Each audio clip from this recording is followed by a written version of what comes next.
The last race of the day is another handicap race, and this is the Kim Muir Challenge Cup Handicap Chase for amateur riders, over 3 miles and a furlong and a half.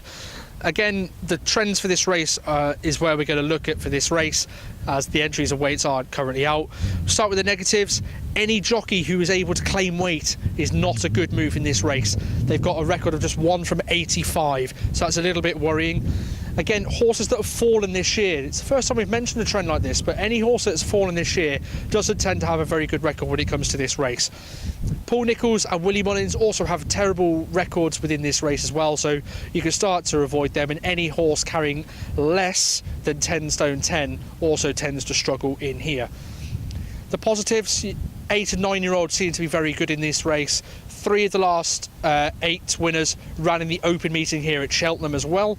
137 or higher rated seem to be pretty good as well. 17 of the last 19 have run over 3 miles last time out, so that one you could look into quite easily.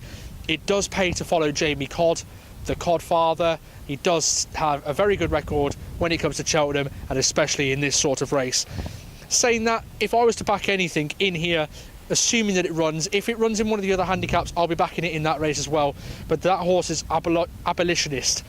Now, last time Sam Twister Davis rode this at Aintree, and the way that it won, it was almost like it was the only horse running a piece of schooling as such.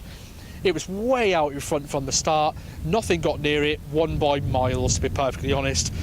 Goes well fresh, did run over 3 miles last time, so that links into there. It was rated 133 last time at Aintree. It will get put up more than £4 for that, so it'll be more than 137. So there's 2 of the big boxes ticked for that horse already. Just a few of the other trends. 3 of the last 12 favourites have gone on to win this race.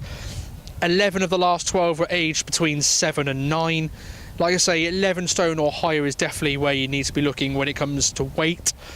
Only 1 of the last 12 winners won on their last run before Cheltenham.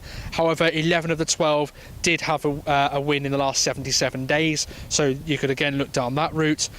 10 of the last 12 had 3 prior runs this season, so it would pay to back a horse that has been running, I wouldn't say regularly, but at least running consistently throughout the season.